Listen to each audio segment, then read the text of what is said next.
आपको बहुत बहुत सम्मान। मुझे उम्मीद है कि आप रामायण ज्ञान सरोवर चैनल को सब्सक्राइब कर लिए होंगे और हमारी बातें सुनते होंगे। आज आपको हर जगह सुनने को मिलता होगा, हर चैनलों पे देखने को मिलता होगा पंजाब के किसानों की समस्या।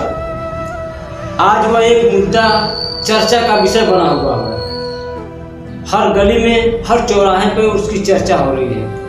अधिकारों की लड़ाई आज जो किसान सरकार से लड़ रहा है पंजाब का, वह अधिकार की लड़ाई हर घर में है, हर समाज में है, हर धर्म में है, हर देश में है, हर परिवेश में है। अधिकारों की लड़ाई अपने हक के लिए हर व्यक्ति लड़ रहा है।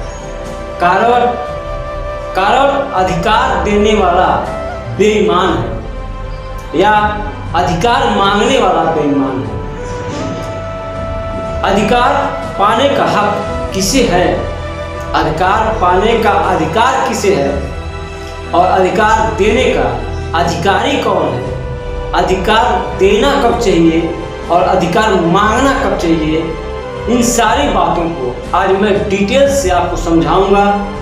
अब मैं सिद्ध करूंगा कि अधिकार किसे मांगना चाहिए और अधिकार किसे देना ही चाहिए। मैं हूँ रामायण और आपका रामायण ज्ञान सरोवर में बहुत बहुत स्वागत है। आज जो मुद्दा चर्चा का विषय बना हुआ है अधिकारों की लड़ाई। यह अधिकारों की लड़ाई हर घर में, हर समाज में, हर व्यक्ति में है। अधिकार पाने का अधिकार किसे होता है? जो सेवा किया होता है। बिना सेवा का कोई अधिकार नहीं। अगर आपको अधिकार पाना है तो आपको सेवा करना होगा। एक होता है उत्तराधिकार, जो बाप की संपत्ति पे पुत्र का होता है। वो उत्तराधिकारी, वह बिना सेवा का अधिकार प्राप्त होता है। वो भी जब पिता के नहीं रहने के बाद पुत्र का पिता की संपत्ति पे जो अधिकार प्राप्त है, पिता के अनुपस्थिति में ही है। पिता नहीं तो पुत्र उसका उत्तराधिकारी है। पुत्र उस संपत्ति का अधिकारी है।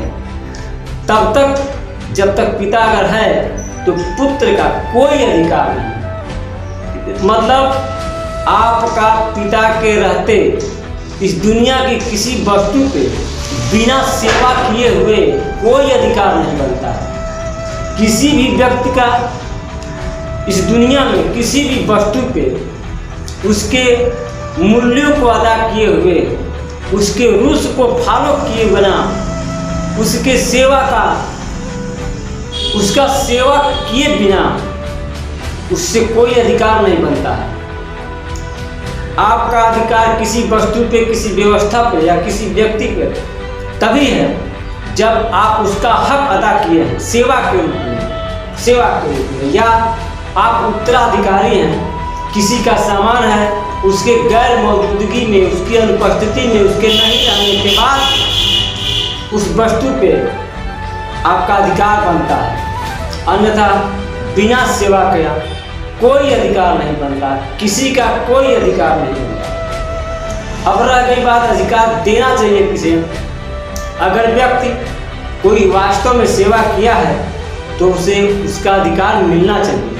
अगर आप नहीं देते हैं तो आप बेईमान हैं। और अधिकार मांगने वाला बिना सेवा किए, बिना अपना फर्ज अदा किए, बिना कर्तव्य का निर्वहन किए अगर अपना अधिकार मांगता है तो वह बेईमान है, बेईमान, वह झूठा है, वह चोर है। और आज हर व्यक्ति अपने अधिकारों की लड़ाई लड़ रहा है। मतलब कहीं न कहीं कुछ न कुछ खोट है, कोई न कोई बेईमान है, कोई न कोई चोर है। इसीलिए हर व्यक्ति अपने अधिकारों के लिए लड़ रहा है। हर व्यवस्था अपने अधिकारों के लिए लड़ रही है। हर समाज अपने अधिकारों के लिए लड़ रहा है। हर जाति अपने अधिकारों के लिए लड़ रही है। हर व्यवस्था अपने अधिकारों के लिए लड़ रही है। मतलब समाज में कहीं न कहीं बेईमानी है, चोरी है, छल है, कपट है। इसीलिए समाज में हर व्यक्ति में अशांति है, हर समाज में अशांति है, हर परिवेश में अशांति है, पूरे देश में अशांति है, पूरे विश्व में अशांति है। और यह तब तक रहेगी जब तक मनुष्य के हृदय में बेईमानी रहेगी, जब तक मनुष्य के हृदय में छल कपट और नफरत रहेगी, जब तक मनुष्य के हृदय में चोरी रहेगी, झूठ रहेगा, तब तक रहेगा। अगर आपको इस समाज में, इस संस्कृति में, आपके परिवेश में सुख और शांति लाना है तो आपको अपने फर्ज पे ईमानदार होना होगा, अपने नियति में सच्चाई लानी होगी, अपने ईमान में सत्य लाना होगा, अपने पद पे ईमानदार होना होगा। चाहे आप चपरासी हैं, चाहे कोई अधिकारी हैं, कोई गरीब हैं, कोई अमीर हैं, पुत्र हैं, पिता हैं, बेटी हैं, बहू हैं, एम्प्लॉय हैं, कोई व्यवसायी हैं, चाहे जो भी हैं, आपको अपने कर्तव्य पे, अपने पद पे ईमानदार होना होगा।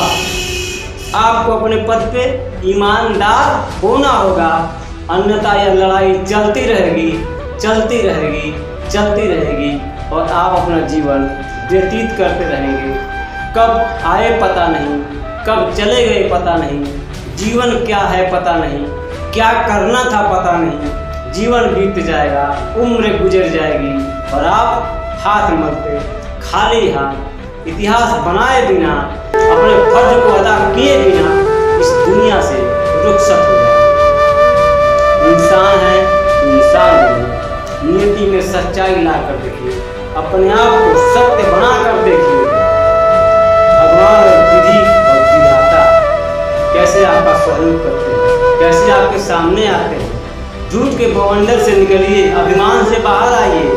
आप बहुत चतुर नहीं हैं, आपसे चतुर ऊपर बैठा है।